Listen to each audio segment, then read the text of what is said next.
whether that's me as the viewer or someone who is watching. This is a stream that we try to do on Sundays.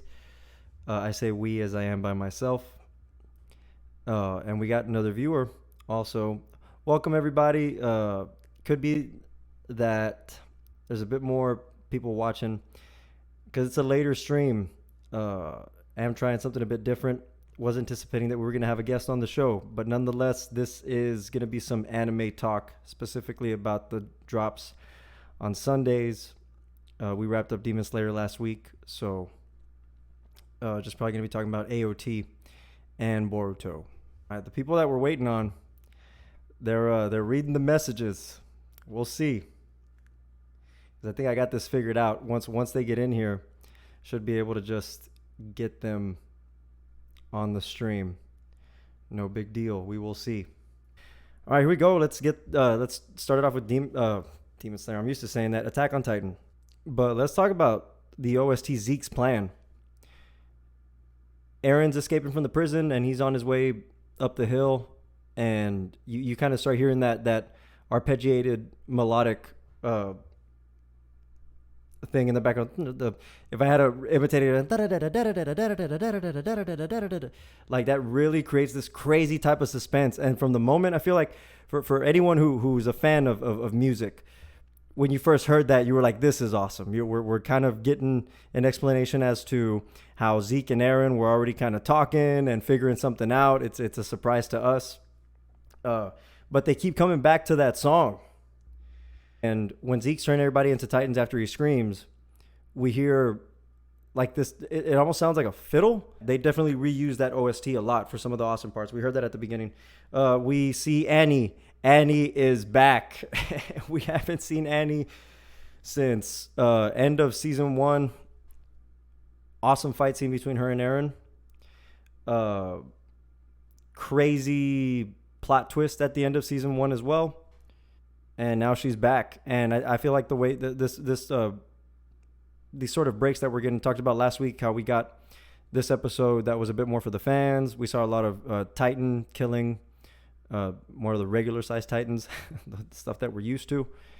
And this episode, we got more story and a crazy shade of color on the episode, which I'll probably talk about in a second. It was cool seeing Annie, cool seeing all the crazy stuff behind Annie and what's going on with her and her dad that took her in when she was younger. She basically raised a killer. Yeah, I ended up snapping a picture of when all the Titans are walking in the sunset. All the Colossals. I mean, if this was a real show or something, you'd have to kind of get that angle. You'd have to go way up. I mean, how tall is the wall? 50. It's probably not 50 meters. Maybe 150 meters. I don't remember. But that shot was pretty awesome. It's pretty nuts. Definitely took a picture of that. You can see all the footprints and 50 meters. Hey, what's up, Rage? How's it going, man? Aquí andamos, dude. Late stream. Corey Core, Noonie hasn't really been getting back to us, but we know that the man's busy. But what's up, Mark? We're in the AOT section, bro. We probably got about another another 20 minutes to just discuss AOT. But yeah, dude, at the halfway point,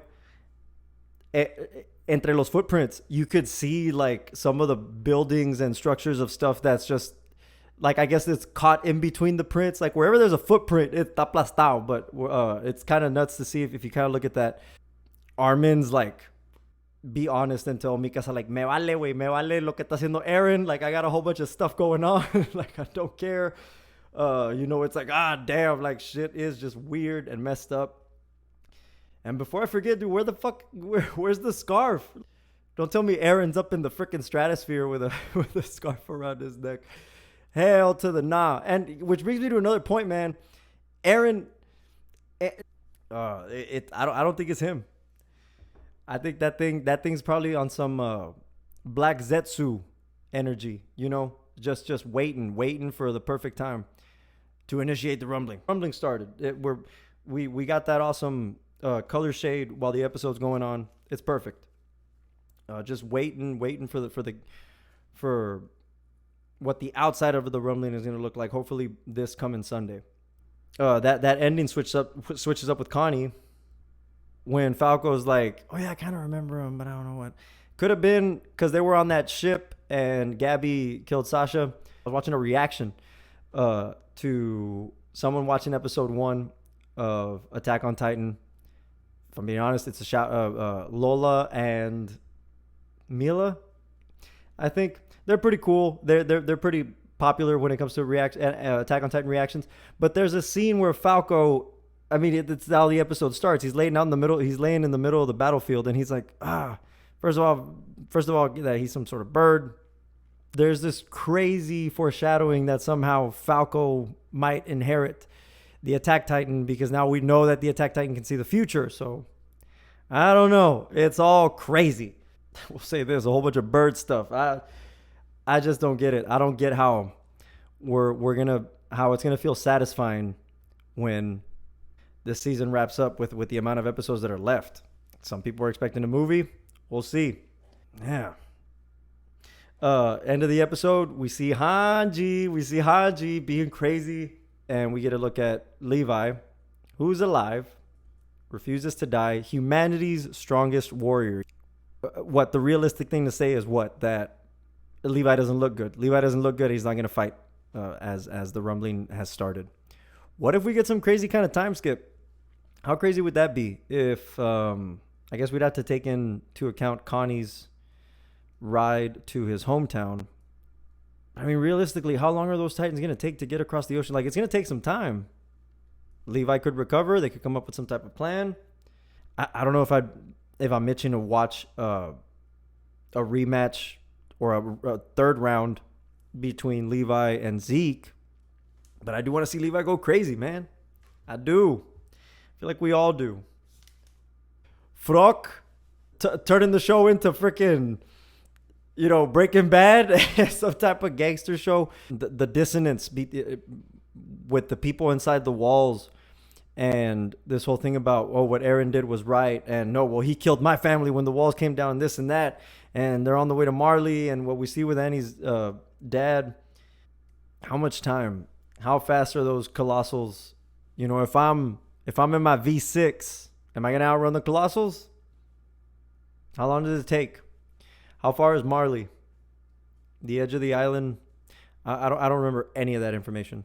We were just talking about Flock. I mean, obviously I'm referring to this dude triple tapping the homie who didn't want to comply. It's messed up. When Mikasa walked in, I thought I was going to see some shit. I thought I was going to see her be like, Flock, what the hell are you doing? But no, I think who outruns a gun, I guess. Mikasa's not that stupid, possibly. I guess I'm that stupid. It looks like the Colossals are walking in a line, but also not sure just how all the walls came down and what type of route they're taking. It'd be cool to eventually see not only an aerial shot of all the Titans and going on with their march, but Eren. What does Eren look like? Wonder we'll see some more MMA goodness in these last episodes of season 4. We still need to see Falco turn, which is probably going to happen, man. We don't know what the hell's going to happen to these dudes once they pull up. We did see in the preview that Armin is going to sort of, and we see him flying around. More than likely, Connie's going to be like, hell nah, dog, hell nah. That's my mom. And Adam's going to be like, Connie. Armin's probably going to take it into his own hands. Might hurt the horse. God bless the horses in Attack on Titan. But some interesting stuff coming up, What's the showdown going to be like with Falco? We're probably going to see him turn because if he's going to defend himself, that kid, he's running around. He's been running around with Marley. He was already supposed to be some sort of warrior candidate. So he's probably not just going to get fed to someone. Although Connie is also a vet in we will see what happens this coming Sunday. Boruto. What the hell are we going to talk about with Boruto, man? Team 7, man. The new Team 7. It's a powerhouse. Those kids are dangerous for sure. We've seen Boruto mature in a few different ways. I mean, when we talk about the dubs for the wins for Boruto anime canon, Deepa, the Deepa fight was awesome. Was the Team 7 Rasengan versus Deepa? I mean, that stuff's pretty cool. I'm all about that next generation. I get where Robbie's coming from over at RTTV. It's cool to see Team 7 develop on that mission. The decisions that Boruto makes now. It's still half and half. He's still a knucklehead, but he's still kind of, when there's an objective that needs to be taken care of, I guess things that are important, he'll steer his direction in that. He'll steer his focus in that direction. Oh, there was some CGI going on in Boruto this past episode. I'm trying to keep it down because it's late. There was a scene where some boats were like pulling up. Now, when we talk about the Boruto intro, not sure if some of the stuff we're seeing there is CGI. What it mainly looks like is dope animation. Rage over here. I don't know if there's a new Boruto intro, but there's some animation in there that's kind of crazy that we'd probably love to see. But CGI, I don't have too much of a preference. Okay, I think because I said that the next Boruto episode was probably going to be boring last week.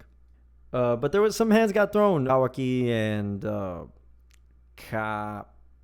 he's the kiddo at the Mist Village who's got the sword, one of the blades from the 7 swordsmen of the Mist. And they're throwing hands. Some of it's really cool, some of it's boring. Some OSTs were being thrown around. We did get the Jiraiya OST. When I say Jiraiya OST, I mean the Kashin Koji OST. Kawaki OST as well. Not the Kawaki Drop B riff OST.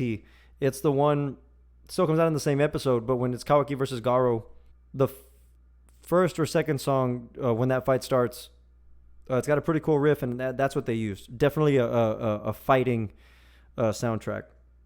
Boruto OST. So that Boruto OST is the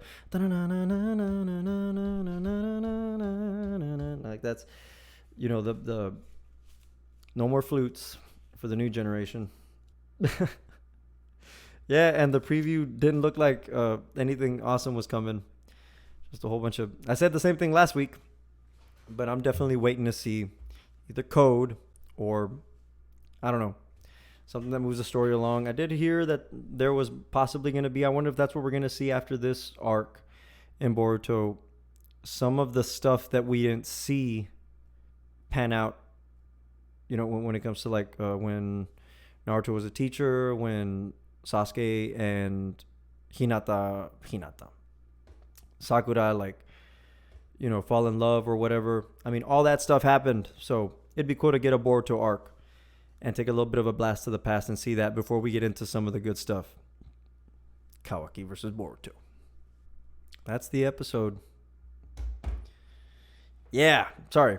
Not polite to check my phone while working. Am I working? Not yet. But I plan to. I want to work for you. Just want to deliver content, man. Dare I say some progressive content. But anime will probably not be the only thing we discuss here. Probably discuss a whole bunch. Deep breathing, meditation, music, politics, anything. It's the Lo Que Sea podcast.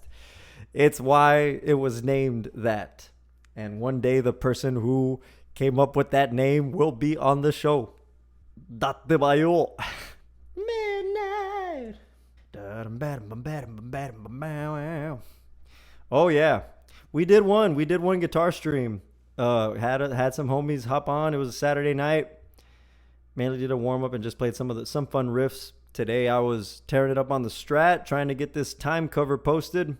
Should be a more chill cover. Shout out to Lino. Wakata. Wakateru.